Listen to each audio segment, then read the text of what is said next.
This episode of our This Week in XR podcast is sponsored by Zapper. Zapper is one of the world's leading XR companies. Over the past 12 years, they've won numerous awards for memorable campaigns. They've democratized AR by making tools and SDKs that anyone can use. And they created ZapBox, the world's most affordable mixed reality headset. Most recently, Zapper worked with Unilever to create an enhanced QR code called Accessible QR, which enables packaged goods to speak to the blind and partially sighted. If you're thinking XR, give the team at Zapper a call or visit zapper.com to see how they can help you on your XR journey. Welcome to the 200th episode of the This Week in XR podcast. Thank you. Huge. Make sure we get all those applause. Thank you. Okay. It's all working. Lauren Desher, our associate producer, is here recording it live. Lauren has been with the podcast for about the past 2 years or so. And Roni Abovitz is our other permanent guest host. Or I like to joke that Roni is kind of like a day-old avocado. He doesn't travel well, so he wasn't in here in person this today. And the Wi-Fi in the auditorium doesn't allow us to beam him in. But Roni certainly has a lot to do with the incredible success of the podcast over the past several years. I think he brings a lot to it. Roni knows a lot about a lot, and I think people want to hear what he has to say about things. So, first of all, I want to get one thing straight. Yes. I did not arrange for the 200th episode to coincide with AWE 2024. No, this is a complete happenstance, right? So, because we started this at not the really beginning of the pandemic, but kind of the worst part of the pandemic. Wait. I have to tell the This Week origin story.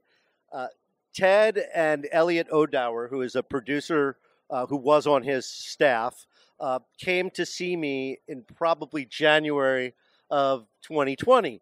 And they said, hey, we want to do a tech talk show from the Paramount lot. You know, we'll get celebrities, we'll look at movie special effects, and it'll be great. And so we were going to shoot the pilot, I think, like March 20th. So everything is shut down, and we're like, well, in 6 weeks, everything will be fine. It'll be fine. We'll all be back. It'll be no problem. And then we say, oh, well, let's just give it another 6 weeks. So now it's the summer, and I said, this is stupid. We should do a podcast, because if we don't have a good podcast, we're going to have a terrible television show. That's when we started the podcast, and we thought, let's do something revolutionary. Let's do it inside of VR. And so we recorded the first 4 episodes inside of VR, but the problem is it's sort of like filming theater. When you abstract it from an immersive 3D world, it doesn't look good, and it doesn't sound good. Even when we had a PC camera shooting us, the graphics, which look good inside of VR, looked terrible on YouTube. Yeah, so we just decided to go more traditional. Yeah. But then the podcast kind of became like a little viral hit. I mean, people in our industry started listening to it, and then people outside of our industry started listening to it. More people talk to me about the podcast at AWE than they talk about my column or my books. So there you go. That's why we're here. So because we're live, am I allowed to mention a very important person that just walked into the auditorium, as it were? Our guests are the important people, but go ahead. So our friend Avi, put your hand up. Avi he's not allowed up here because he's been on the podcast. He's been on the podcast, but he is such an important figure in the world of virtual reality. From my perspective, there are many perspectives on why Avi's important, but from my perspective, he was the seminal moment in my love, joy, and enthusiasm about VR, because when I was in Orlando in the late 90s, I was one of the rare individuals that got to experience the Aladdin magic carpet ride in virtual reality that Avi was a big part of. And to give you a sense of how early it was, each headset was a custom headset. I think each headset cost $500,000 to make. They each ran individually on their own SGI Onyx computer, which is as big as like 3 refrigerators. Each refrigerator, I think, was $1 million in late 90s cost. And they had, 6 or 8 of these things? And these little sawhorse things that you rode. You wore this VR helmet that weighed like 18 pounds, but it was perfectly balanced. So it floated it was on your head. cantilevered, wasn't it? It was cantilevered. Yeah, it had this special cable that connected, but the front and back balance, this is in what, 1999, 2000, maybe earlier, 1996, something like that? 93. So in 1993, I'm going to make a point here. In 1993, some really smart people like Avi figured out that balance was the key to managing weight on your head. And then we flash forward to 2024. There's a major technology company that somehow did not figure out balance on the head. And they have billions upon billions of research dollars to do it. If you're curious more about that, watch our talk at South by Southwest. All right, so we decided here that we're going to bring guests on stage that have not been on the show before, except for one special guest who is part of our origin stories, who is on another panel right now. So she was our very first guest. Our very first guest, because she was a broadcaster, and we thought that juju would get on us somehow. I don't know whether it has or not, but she's great. We love her company, so she'll be coming up. But first, let's bring up today's guest, Sonya Haskins, Director of Programming for this year's AWE. Thank you, Sonya. Here we go. All right, we have Tony Vitillo, Director and the Skull Ghost blogger. Also, there are stairs. One of the most important people in VR right here. Yes. And we also have Cosmo Scharf. Cosmo is created VR experiences. Cosmo, welcome. Thanks for coming on the show. Do we have enough chairs? We need one more chair. One more chair. I'm going to go grab it heroically. I'll introduce Jenni, our friend Jenni. So these four people are unbelievably instrumental in the worlds that we all live in immersive media, extended reality, in various ways. And they all have very interesting origin stories as well. So, let's start with Sonya, because here we are at AWE. It's the third day. I think we all have developed opinions about how the show has gone. First, before I say anything negative about this year's show, I thought the programming was the best that it's been. Some years are better than others, right? Because AWE is like a festival, and they take what the world gives them. But this year was a particularly good crop of panels. It definitely went better here. If I had one complaint, all the overlapping times, I don't know why we did that. The overlapping times made it, and there was so much good programming that the overlapping times really made me catch 3/4 of a lot of good panels. So, but otherwise, I learned so much, and it was so thoughtfully done. So, congrats on that. And here we have to pass the mic around. Okay. So Thank you very much. So, all right, other people, before you say anything, Tony, how do you think AWE went this year? It was terrible. I really hated it. No, I'm joking. It was great. I also liked the new location in LA. I think it's great. And there were so many things to try and to watch. As always, I will close this edition with some FOMO, I've even lost everything. So, and then it's great to be on stage with you, Charlie. So I really love to be here. So I can't believe it's taken this long to get you on the show. So I want to talk. We'll come back in a second because I just want to complete the AWE conversation.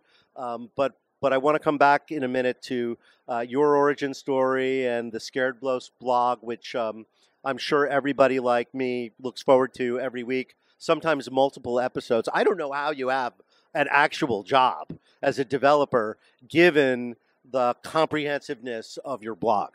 But anyway, Cosmo, welcome. Hi. Have you been having a good AWE? It's been wonderful. This is my first one, surprisingly. This is your first one ever? Yes. Yeah. The co-founder of VRLA has never been to AWE? We were rivals for a little bit, but it's great to be here. I love reconnecting with you and some familiar faces and meeting lots of new people. So I'm happy to be here. Jenni, how many AWEs? This would be my fourth. Okay. You have to talk. Somehow it doesn't. Sometimes it works. Okay. This is my fourth AWE. I love that it's in LA because I'm local. That's fine. Perfect. So this is my fourth. I love that it's in LA because I'm in Southern California, and it's also bigger than it's ever been. And the energy's been great. The only thing I miss is having the central bar as a meeting place. I know, seriously, I seriously miss that because the Hyatt next to the convention center, unlike Santa Clara, doesn't feel like the show hotel. You know, and no, there's no bar scene, there's no hanging out. Everybody is spread around. The fact that it's in LA is great. It's probably great for attendance, but people go back home at night. They don't hang out. And obviously, if you're driving an hour back to LA, hanging out at late night parties is probably not going to be your thing. So good and bad. But since you have the mic and you're down there, let's switch over to a more perhaps interesting topic. Tell us a little bit about your company and what you guys do, and we'll follow on with all the other panelists. Okay, great. So IQ Productions, I founded 2015. We've done a ton of immersive theater shows, and that's visually immersive. So we started doing projection design for shows. We've done, I think, 9 for Disney, and 2 for Norwegian Cruise Lines and various other shows around the world. And when we were doing both 3D mapping, and we did the very first 3D mapping ever at Disneyland Anaheim on Small World, the exterior of Small World. And then that was in 2006, I think. And then we did in 2007 Universal Orlando, and that was also a spectacular, outdoor spectacular with 3D mapping. And I would say our first real immersive show, because we had 5 buildings around the lagoon and then spheres floating in the lagoon. And so the audience was completely surrounded with story and content. So your stock and trade is not in a headset. It's the world is a headset, basically. So your biggest client, we would say, is Disney, and still to this day? Or Yes, I would say that's our biggest client, although it's evolved a bit. Then we went into, I got really inspired back in 2007 when I saw those spheres, and I wanted to start doing full dome content. And then really quickly we started realizing that previs in VR was amazing, and we had a DK2 way back in the day. And then I'd just ship cardboards to my clients. And so you used it as an immersive viewing tool, basically, to see the show. Yeah, or like what animatics. would become the show. Yeah. Yeah, instead of 2D animatics. All right, so Cosmo, let me give you this mic. Tell us a little bit about what you're working on today. Cosmo and I met in 2017, January 2017 at CES. He was part of what HTC used to do, a big thing where they'd show Vive experiences at a hotel suite, and they'd schmooze up all the journalists. And so Cosmo was showing off an experience called Mind Show.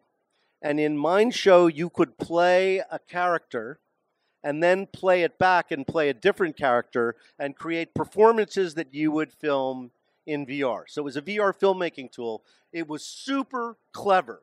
And somehow it kind of disappeared. And I was always like, what happened to Cosmo? He was the most interesting content creator there. And now, here Cosmo is. So tell us what you're doing. I'm going to hand you the good mic. Thank you. The good mic. Mind Show was incredible.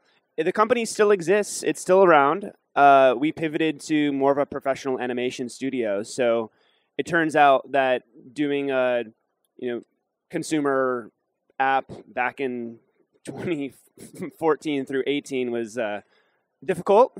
Probably still be difficult today. Other than Beat Saber, it's a hard knocks life in VR at that time, right? Yeah. So, I'm grateful that the company still exists, right?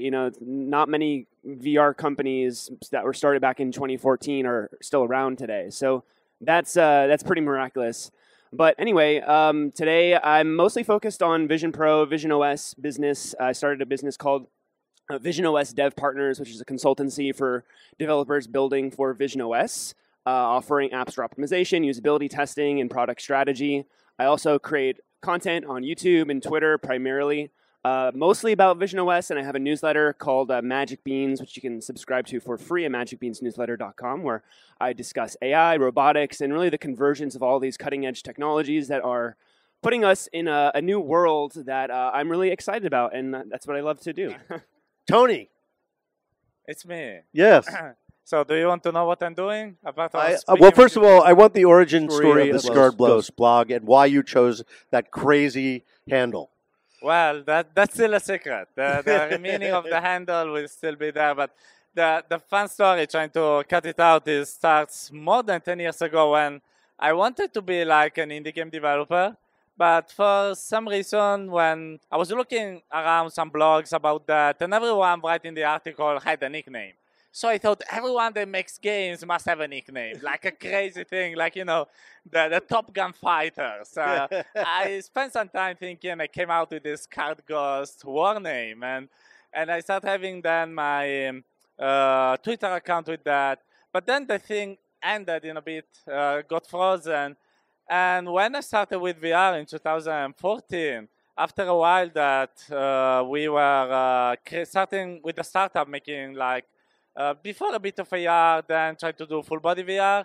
And my partner said, oh, but we should promote what we're doing. So start writing something on Twitter. I was like, no, I mean, I don't like Twitter. Then why people should listen to what I have to say? I'm too lazy to create an account. And he says, why don't you recover your previous one? I said, that Card Ghost one? Why should I? And then he insisted, so I did it.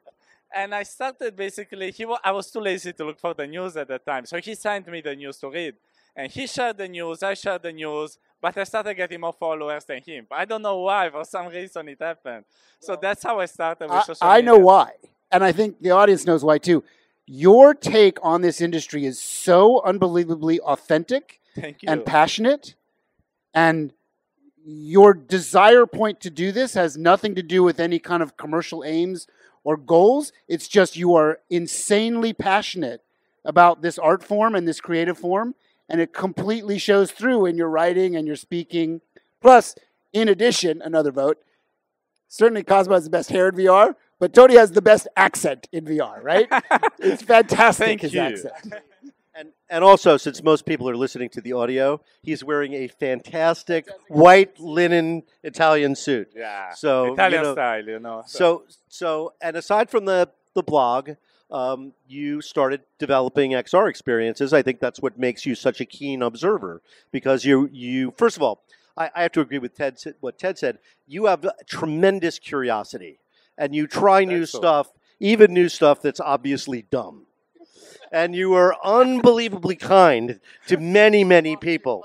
So, but tell us what you do professionally that makes money. Yeah, I mean, making money in VR is difficult. So it's like trying to make money. It's I've always been a developer. Always loved to try to create something with computers. So my job is always to be in companies like the tech guy, the Unity developer, usually talking about VR. Until a few months ago, I was the CTO of this company making VR concerts. Now that project is a bit like in a weird state.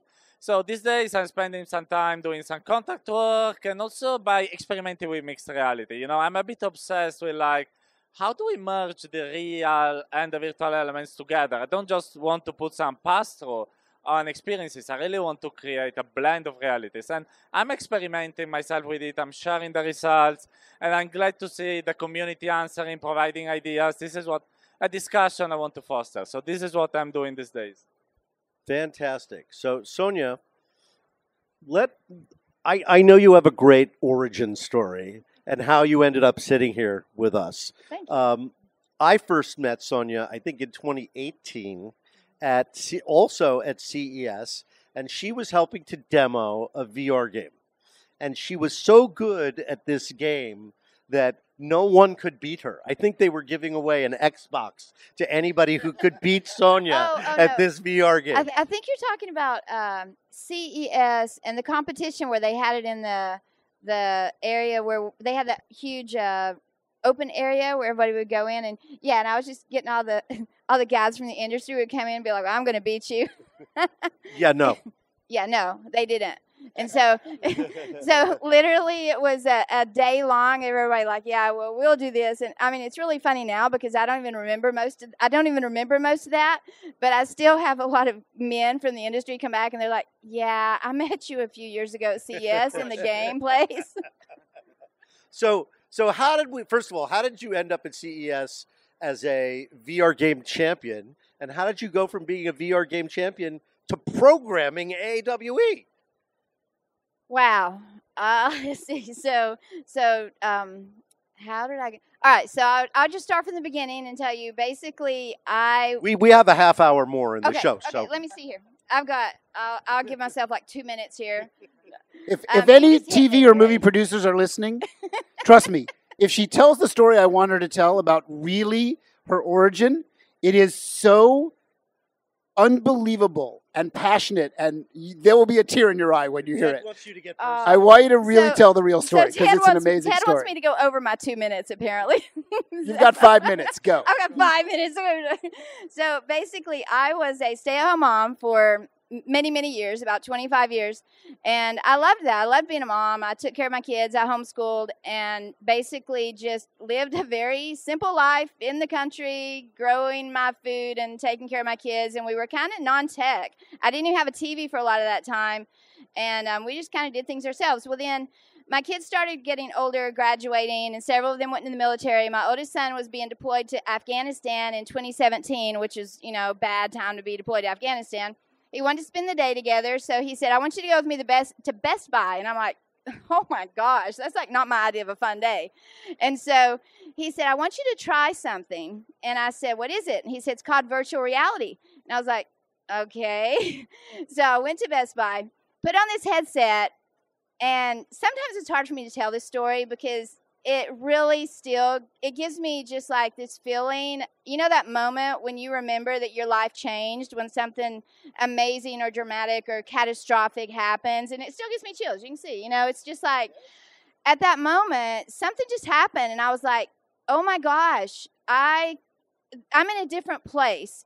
And so long story short with that, I bought the headset, went home, started playing, and I ended up just being really, really good at VR games. I had been in a wheelchair for quite some time, off and on. I had a lot of health problems. I still do. That's why if you see me hobbling around the show floor, you'll know that I'm starting to have problems walking. My legs don't work so well, and I'm hurting. But I was playing seated, and it just ended up that I was a good player, and I qualified to compete at Oculus Connect 4 with Facebook against all these young guys.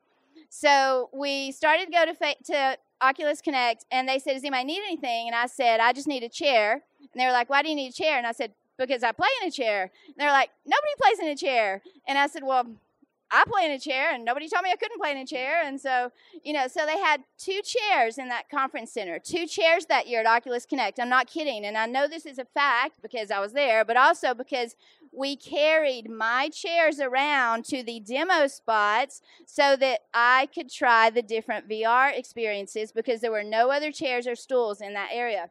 So, we had a nice conversation afterwards about accessibility and people being able to use these experiences. So it ended up being great, a great opportunity to give feedback.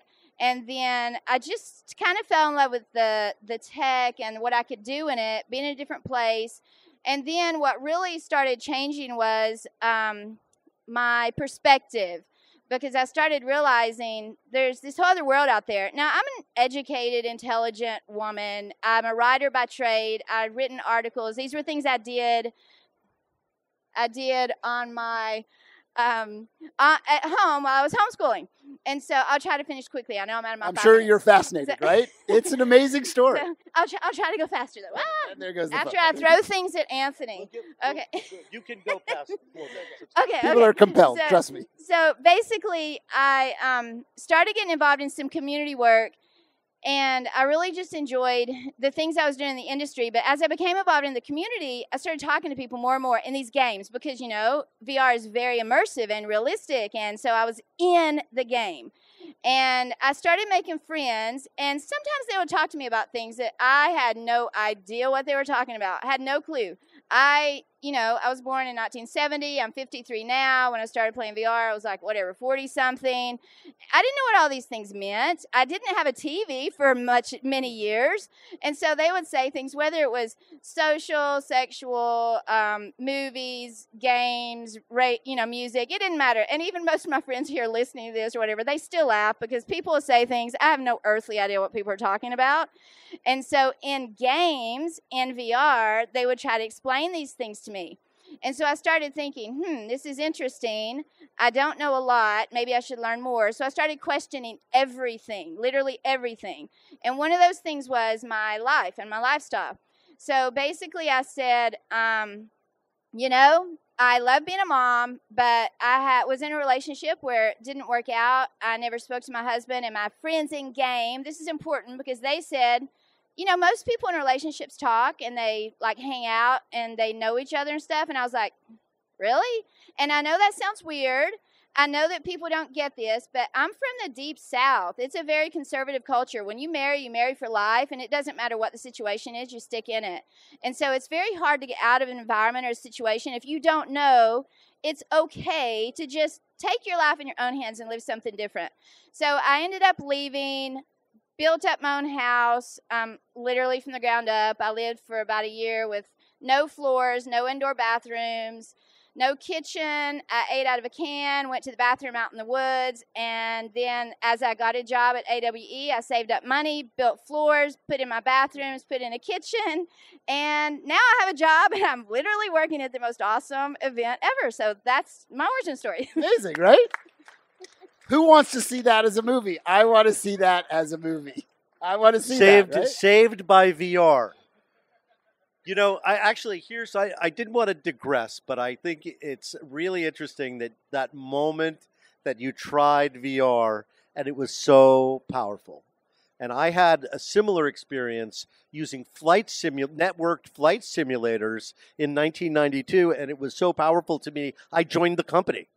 So that was the beginning of my ill-fated adventure in VR in the 90s, although it turned out to be great because it led me to working at AOL and all the good things that came to people who worked at AOL in the 90s. It was a little bit like working at NVIDIA right now. So, but I remember that for me, it was the Aladdin Magic Carpet Ride. That was your first VR experience? That was probably I think it was. That was a pretty good one. It was fantastic. Yeah. And it really set my path. I'm very curious if you all have that first moment as well. Like, do you remember that first moment? Yeah, I remember it because also for me it was love at first sight. It was the Oculus Rift DK2 and it was the Tuscany demo. If someone, of course. That was really, for today's standard, was a very terrible demo, but it was the same sensation that Sonya said. I'm in another place, it's like this very relaxing villa. I'm not in this office anymore. And it was really amazing. I said, I want to do this in my life. Then after 5 minutes, I said, I'm going to vomit, so I'm going to remove my headset. But I was still in love, so that's why I'm here. Yeah, that's a good one. I'll go. I happened to be interning at The Verge in 2013, and they had the DK1, and of course they had lots of tech, and I was like very excited that they had this VR thing that I had heard about. It was, just come out a couple months prior to that, and growing up, I was obsessed with video games, and so the idea of going inside of the video game like Spy Kids 3D was the most exciting concept. So I got to try it, and I always remember this moment of seeing one of the characters, the enemy soldiers, the Combine soldier, in front of me. And, the DK1 was not the highest quality VR experience, but the ability for me to have this sense of presence with this character in front of me and kind of walk around him, I just always remember that. And I'm pretty sure I got nauseous afterwards, but it was awesome. Well, for me, it was definitely the DK1, but what I was doing, since I was doing so much theater, and I had just convinced, me and my team had just convinced Disney Cruise Lines to let us projection map the walls and the set and the stage. And we were always doing, animatics to show them what it was going to look like. And I put a DK1 in and realized they could put on something and look around. So it was really 360 video that we were creating for that. But then we could just send them a cardboard and they could look around in the environment and see what it is that we were pitching to them. And so that was my introduction to that. And then when COVID hit, all the location-based stuff that I was doing went away. And I had just, I was working on a full dome film that was going to tour music festivals. So we can imagine where that went. And so I ended up starting basically a disruptive technology company with a couple of guys. And we built a volumetric capture stage and started doing music performance in VolCap and built a music metaverse. We just had our 5th guest join us. Sarah, well, you were an important person giving a presentation at AWE. So we're happy that you could make it, albeit a little while late. Ted and I told the origin story of how you were on episode 1. Yeah. So here we are 4 years later. I wanted to do all new people, but I really thought it would be special if we could get Sarah. 4 years later, 200 episodes later, you got us started. I never in a million years in July of 2020 would I have predicted that we would be sitting here doing our podcast at 200 episodes. And never. I like hanging out with Ted. What can I say? Yeah, and it was groundbreaking back then, right? In an immersive space, you were doing a metacast, I guess. Yeah, we were trying to do it in VR. I explained that. We just couldn't put it on the air, but we did have fun doing it.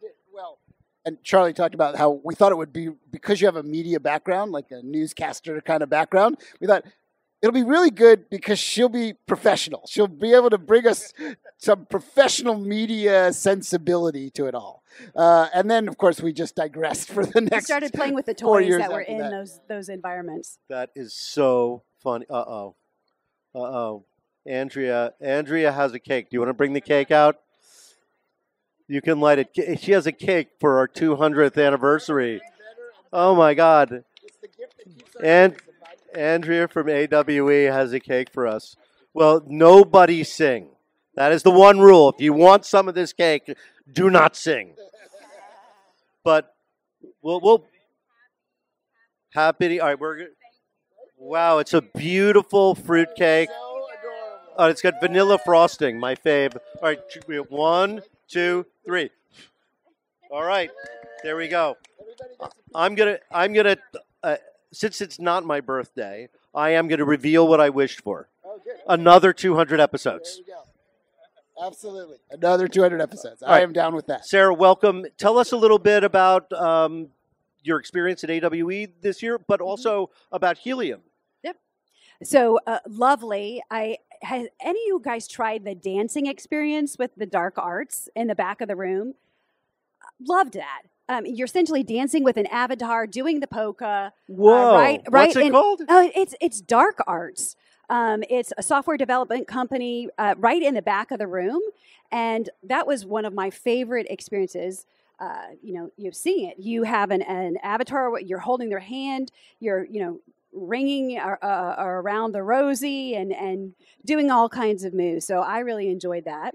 And then, we're displaying and demoing on the floor with Healium sentient computing. So, making these environments reactive to the user's physiology on the basis of fitness trackers that they all already have in their home. And, to us, that future isn't just spatial, it's also sentient and dynamically reactive to the user. There are 250 million wearables in the market that, we're all wearing smartwatches or EEG headbands, consumer-grade headbands. They're baking all of this technology and sensors into earbuds. And so there are, unique opportunities. And so, we're excited with locking arms with other creators in XR and enabling them with APIs that allow them to use Healium's API to also make their experiences sentient. And so I really enjoyed the conference, and that was, one of my favorite booths. So if you haven't tried that out, in the back, Dark Arts.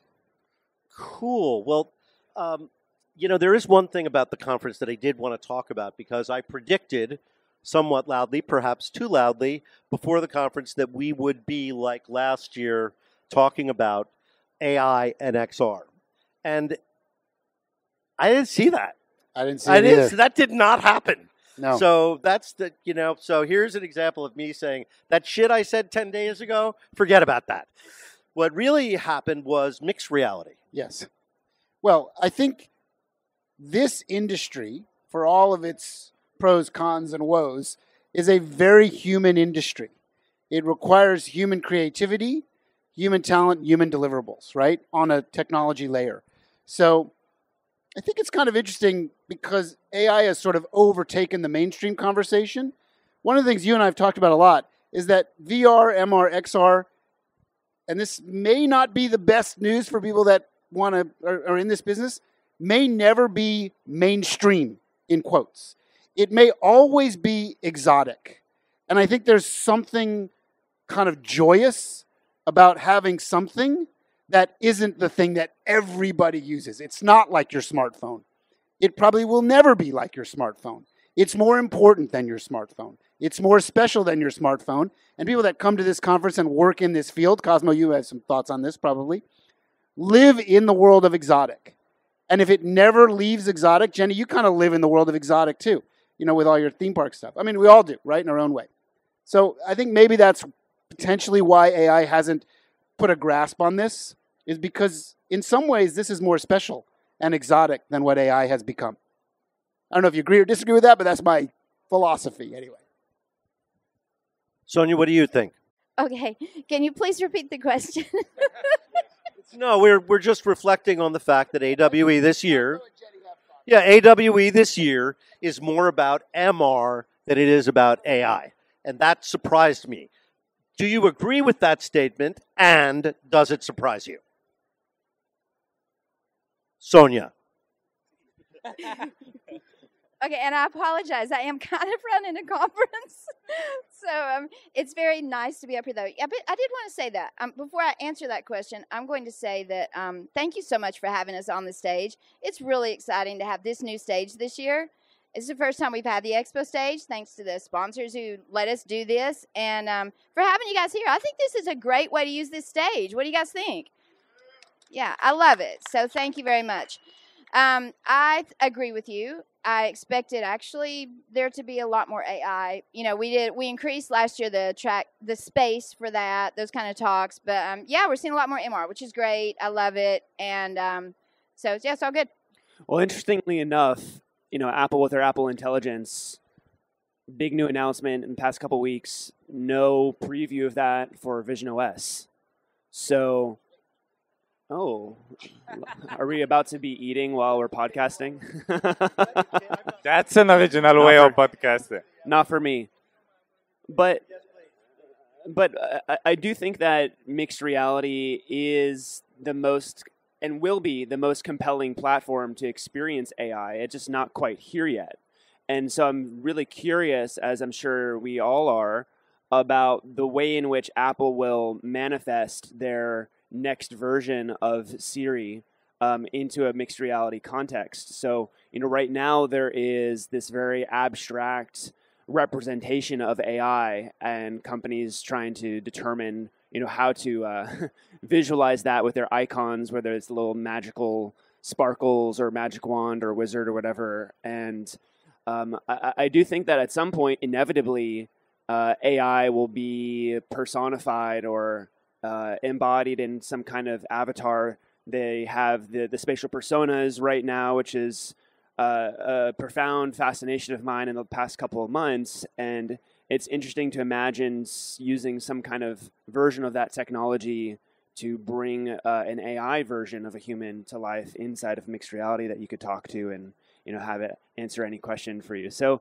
I'm still very bullish on that, and just because it's not necessarily here yet right now on the show is not necessarily a concern. But yeah, there is a question of like how that will look, and I'm looking forward to that. I'm actually happy that we're looking at more mixed reality this year. I'm super intrigued by AI. We've played with AI. My former company was developing some AI as well. But I think right now the most compelling thing to me is multi-format storytelling. and using mixed reality. And I'm really passionate about everything immersive and social impact storytelling. And I think that the tools here are so powerful for impact. And so that's really my passion. Well, I said that it's also maybe the context that matters, in the sense that it's a VR, AR event, so maybe they put more spotlight on their XR technologies that we all love. I'm pretty sure at least 3/4 of the startups, when they are pitching to VCs, they're going to put AI in all slides, because that depends on who you're speaking with. But anyway, yeah, mixed reality is a great trend. And honestly, I think that we will see probably even more the moment that with devs we're going to get camera access to the frames of the camera, so we can also apply more AI to mixed reality. I'm really bullish on MR and AI together for various use cases. So maybe if this happens, hopefully this month, maybe next year, we'll see also more AI on the show floor. Who knows? I want to give also this different point of view. Yeah, this isn't about mixed reality, but I told Charlie I wanted to pop in real quick and say something about AI in games.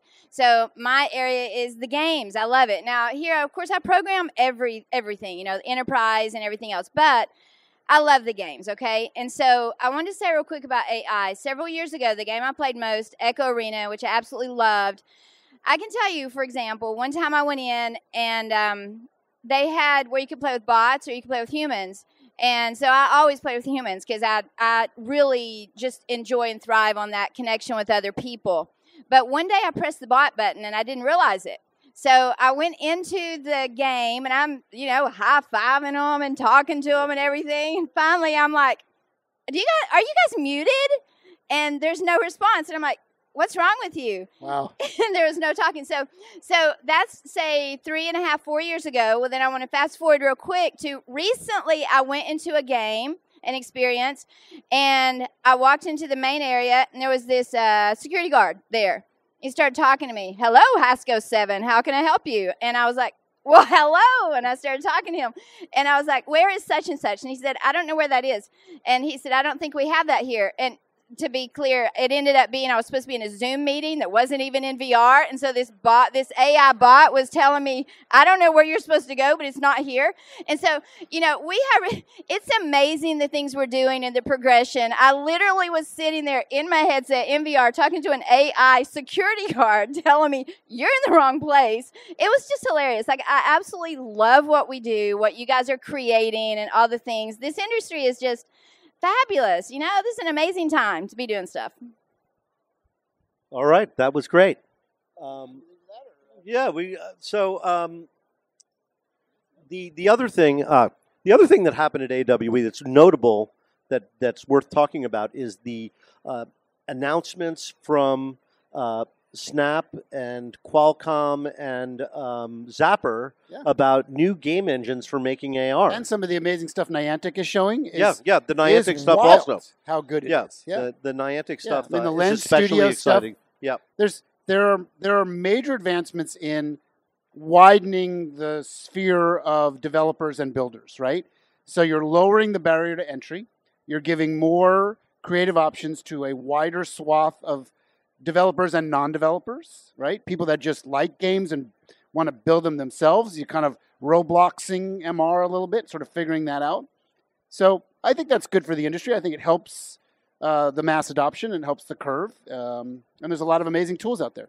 Well, we were talking, back in 2018 during VR Winter, we were talking about mobile AR a lot as we're talking about mixed reality today as possible alternative path that immersive media could take.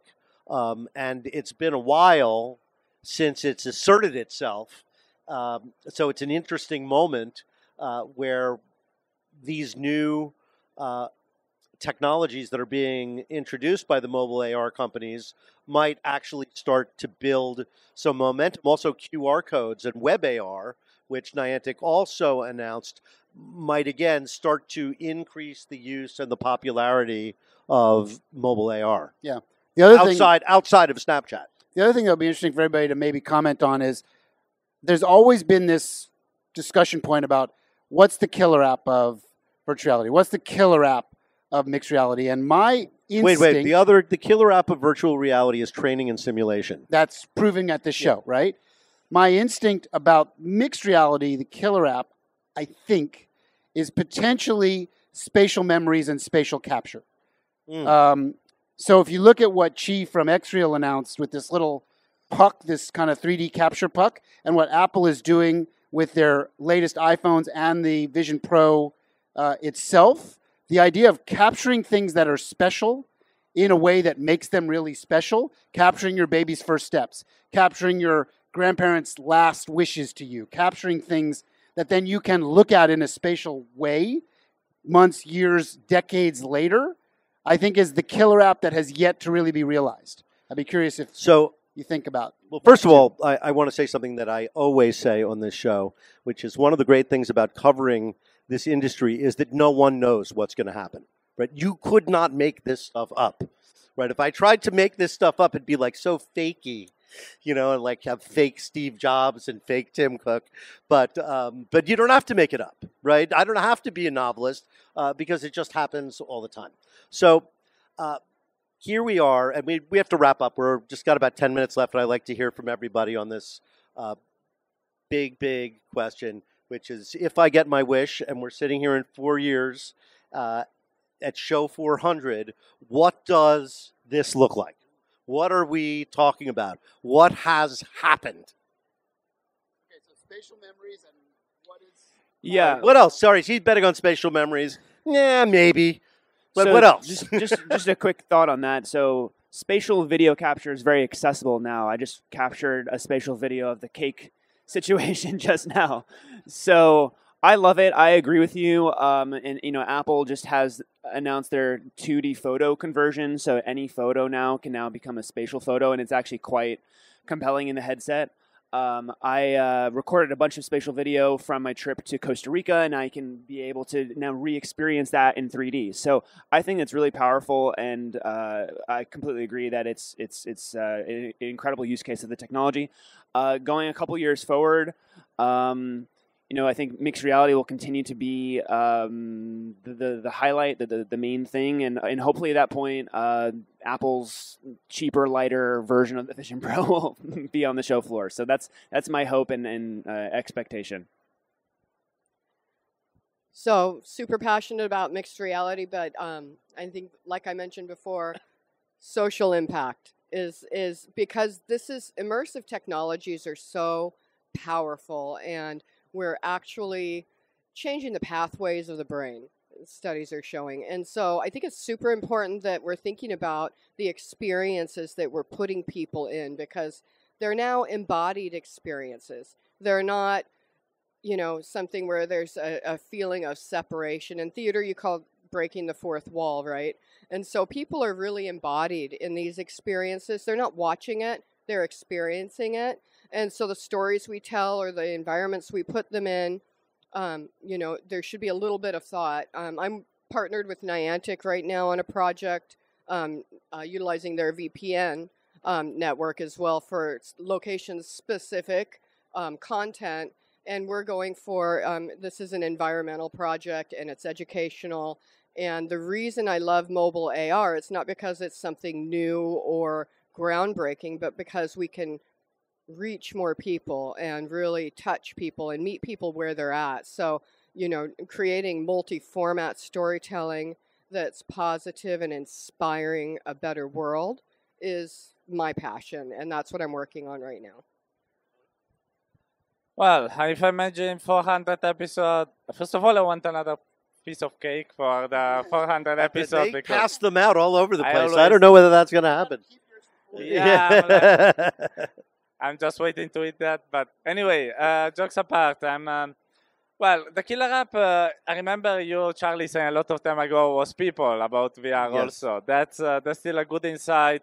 I think that I've never been a fan of killer app or killer thing. I think that's an ecosystem that's growing in the end, because now, I mean, we're talking about the Quest being great because it's a full ecosystem that is creating. And I think that we need to reach that point. Regarding what I imagine 28 2028, I mean, for what can be the episode. I don't know. Rumors say maybe Meta will release the glasses in 2027, the first edition. So maybe that's the hype for AR glass, and that's the moment where people start saying AR is dead. You know, I imagine that happening at the 400th episode. Yeah, VR will be dead again. Okay, so all right. So for me, I think that I have hopes and I have things that I think are in my mind what I expect to see. Definitely increased collaboration, training, education. Like, people are going to be using this more for things that we're already seeing on the show floor and discussing. You know, it will be more commonplace, I guess, is the big difference between now and 4 years from now. And I think a couple of things, going back to the origin stories at the beginning, you know, I mentioned being in a wheelchair. One thing that we discovered very quickly was I could play VR and it became pain relief. So I was able to substitute that for narcotics and things like that. And so I think that as we learn more and begin to do more with the technology, this is an amazing technology that's connecting to our brains in a unique way. And so it's not just about what we're using for enterprise and stuff, but we're going to begin to learn more. And by 2028, we'll know about how it's affecting different pathways and stuff. So that my hope is we will be able to see things, help people regenerate, get out of, you know, like in my case, get out of a wheelchair. And so I think that's a cool thing. We also, along the way, though, we'll need to learn some things about privacy, safety, security. So let's say in gaming, for example, you may not think about it, but everything you do, if you're playing a game and you're extrapolating data, maybe you can tell the rate at which someone throws something. If you take that data in another year and it's slower, is that showing a decline of some sort? So I definitely think by 2028, we're going to have a lot more of this awareness and more public awareness of people realizing, yes, we do need to be safe and we need to have these kinds of rules and think about this stuff, but we also need to be realizing how immensely helpful that is and how can we use it for good. So that's what I think and hope, and I think it's awesome and look forward to being with you guys in 4 years, hopefully. Sarah? Yeah, I would definitely agree and echo that as it relates to data privacy, because I think, you know, in the future we'll see a lot more, it's measurement. And these goggles, you know, they're not just displays, they're sensors. And I think we saw that with Apple's latest beta that's out now as it relates to respiration trackers, right? It is, you know, watching, I don't know how it works, but obviously, you know, the compressions of your chest going, you know, in and out, and then manipulating the assets according to that biometric data. That's powerful. And, you know, it's not just spatial. That future is sentient, it's reactive, and controlled by sensors, not just on your smartwatch, but on the goggles themselves. And I think that's really fascinating. We all know, you know, VR is just as effective as a dose of hydromorphorone, a Dilaudid, a powerful painkiller. It can reduce anxiety in a quick amount of time in a completely drugless way. And, you know, the IVR, International Virtual Reality Healthcare Association, has, you know, a bank of booths that are health related. And I think in the future, you know, we'll see a lot more because it's digiceuticals. It's their digital medicine. Digiceuticals. All right. The word of the day is digiceuticals. All right, so we need to wrap up. We've reached the hour mark, and nobody wants to listen to us for more than an hour. Any final thoughts, Charlie, as we hit 200? I see you're a little emotional about this. No. But that show 400 may be done by our AIs. All right, so here's my final word on this. AI came from my email, and I said fine. AI came from my word processing, and I said, fine. AI came from my television and my games, and I was like, maybe a little bit. Then AR came from my XR, and I said, no fucking way. You can't have that. You can be in it. You can play in my XR, but you can't take it over. That's my final word for 2024. It's great to see everybody in the reel. Thank you guys for sitting in with us this week. I think it was a great episode, but we say that after every episode. So I guess that's why we keep doing this. And you are the reason that we keep doing this. All the listeners all around the world, the folks that came in person, this matters to us a lot. Yeah, and every person who walked up to us at the show and talked about the podcast, because really you don't know. You just put don't it know out what's there gonna and happen. you don't know. We appreciate it. It was awesome. We Awesome. We agree. Awesome is actually the word of the week. Safe home, everybody. Thank you.